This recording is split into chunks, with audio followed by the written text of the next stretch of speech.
Hello everyone, मैं देव कुमारी यादव आप सभी का फिर से स्वागत करती हूँ आपके अपने चैनल सीजीजी के यादव में।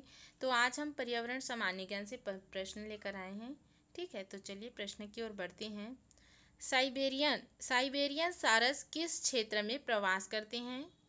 क्या पूछा गया है? साइबेरियन सारस किस क्षेत्र में प्रवास करते हैं? तो किस क्षेत्र में प्रवास करते हैं भाई? तो इसका सही आंसर हो जाएगा option A, Keoladeo national park. ठीक है, चलिए अगला देखते हैं। इकोटोन इकोटोन में जो प्रजातियां प्रचुर मात्रा में पाई जाती है क्या कहलाती है? तो क्या कहलाती है भाई? तो इसका सही आंसर हो जाएगा ऑप्शन ए, एज प्रजातियां। ठीक है, चलिए अगला देखते हैं। गोल्डन लंगूर है, तो क्या है भाई गोल्डन लंगूर? तो इसका सही आंसर हो जाएगा ऑप्शन बी, केवल दो।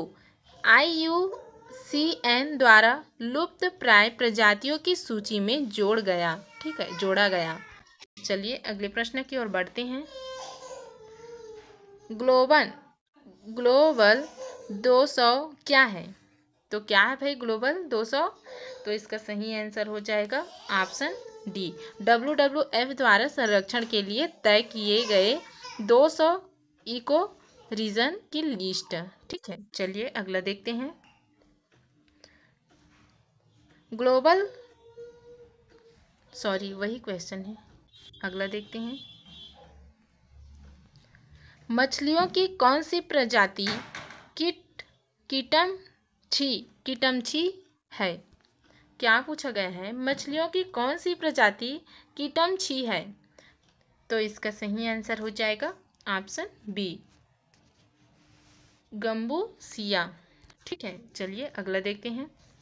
भारत का सबसे बड़ा वन्यजीव अभयारण्य कौन सा है? तो कौन सा है भाई भारत का सबसे बड़ा वन्यजीव? तो इसका सही आंसर हो जाएगा ऑप्शन डी, भारतीय जंगली गधा अभयारण्य। ठीक है, चलिए अगला देखते हैं। वन्यजीव संरक्षण अधिनियम के जरिए भारत में खेती और रोपण से निम्नलिखित पौधों में से कौन सा निषिद्ध किया गया है? तो इसका सही आंसर हो जाएगा ऑप्शन डी, लेडीज स्पीलर लेडीज स्पीपर आर्चिडस। ठीक है, चलिए अगला देख लेते हैं। भारत में पहली बार बाघों की गणना कब हुई थी? क्या पूछा गया है? भारत में पहली बार बाघों की गणना कब हुई थी? तो जिसको भी मालूम होगा भाई तो कमेंट में लिख कर बताइएगा। तो इसका सही आंसर हो जाएगा ऑप्शन बी, 1932 में। ठीक है, चलिए अगला देखते हैं।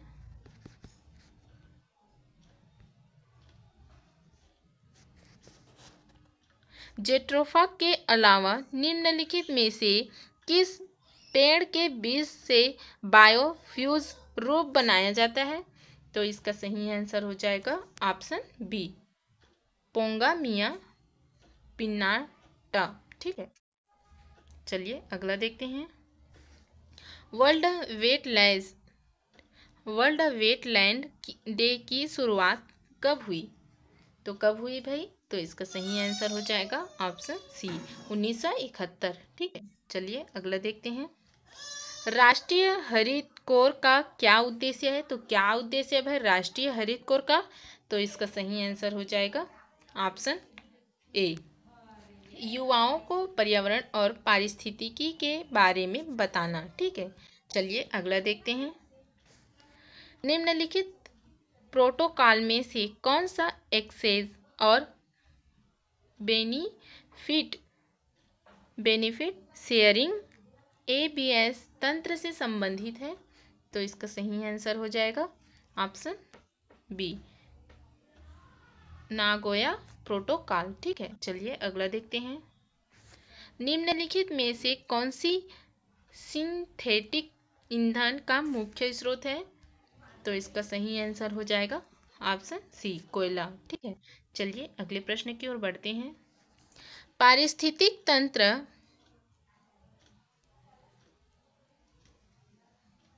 इकोसिस्टम शब्दावली किसने प्रस्तुत की थी?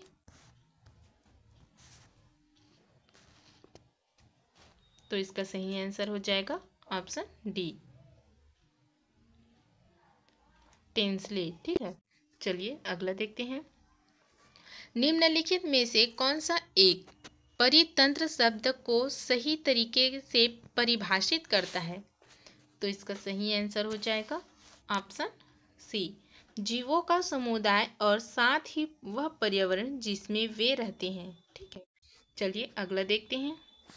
निम्न में से कौन परितंत्र का अजीवीय घटक है? अजीवीय घटक है, तो इसका सही आंसर हो जाएगा ऑप्शन सी, जल। ठीक है, चलिए अगला देखते हैं।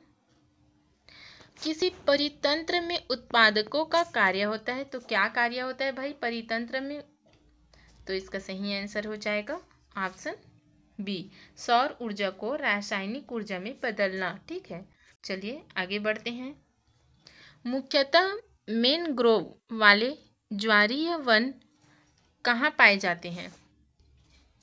तो इसका सही आंसर हो जाएगा ऑप्शन सी, सुंदरवन डेल्टा। ठीक है, चलिए अगला देखते हैं।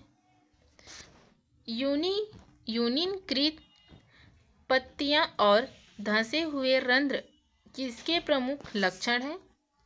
तो इसका सही आंसर हो जाएगा ऑप्शन डी, मरुद्भिद। ठीक है, चलिए आगे बढ़ते हैं। मरुद्भिदों में लंबा मूल तंत्र होता है क्योंकि? तो इसका सही आंसर हो जाएगा ऑप्शन बी, गहरे जल स्तरों से जल अवशोषित करने जड़ें गहराई में चली जाती है। ठीक है, चलिए अगले प्रश्न की ओर बढ़ते हैं। यदि संसार के पौधे मर जाएं तो किसके कारण सभी जंतु मर जाएंगे? तो किसके कारण मर जाएंगे भाई? तो जिसको भी मालूम होगा तो कमेंट बॉक्स में लिखकर बताइएगा। यदि संसार के पौधे मर जाएं तो किसके कारण सभी जंतु मर जाएंगे? तो इसका सही आंसर हो जाएगा ऑप्शन ए, ऑक्सीजन की कमी के कारण। ठीक है, चलिए आगे बढ़ते हैं। एफीफाइट इनमें से किस दशा में सबसे ज्यादा वृद्धि करेंगे? तो इसका सही आंसर हो जाएगा ऑप्शन सी, वर्षा पूरे वर्ष होती है। ठीक है, चलिए अगला देखते हैं। संसार का सबसे बड़ा परितंत्र है, तो क्या है भाई संसार का सबसे बड़ा परितंत्र? तो इसका सही आंसर हो जाएगा ऑप्शन सी, महासागर। ठीक है, संसार का सबसे बड़ा परितंत्र महासागर है। चलिए अगला देखते हैं। हाइड्रोपोनिक संबंधित है, तो क्या है, किससे संबंधित है हाइड्रोपोनिक भाई? तो इसका सही आंसर हो जाएगा ऑप्शन ए, मिट्टी के बिना पौधे की वृद्धि से। ठीक है, चलिए आगे देखते हैं। पारिस्थितिक संतुलन बनाए रखने के लिए भारत में वन क्षेत्र कितने अनुपात में होना चाहिए? तो कितने अनुपात में होना चाहिए भाई क्षेत्र? तो इसका सही आंसर हो जाएगा ऑप्शन सी, 33.3%। ठीक है, तो चलिए इस वीडियो का आखिरी और लास्ट क्वेश्चन देख लेते हैं। अधिकांश मरुस्थलीय पादप रात्रि के समय ही पुष्पित होते हैं क्योंकि? तो इसका सही आंसर हो जाएगा ऑप्शन डी, मरुस्थलीय कीट रात्रि के समय सक्रिय रहते हैं। ठीक है, तो चलिए आज की वीडियो में बस इतना ही। अगले वीडियो के साथ जल्द मिलेंगे। अगर वीडियो अच्छी लगी हो तो लाइक और शेयर कर देना। वंदे मातरम।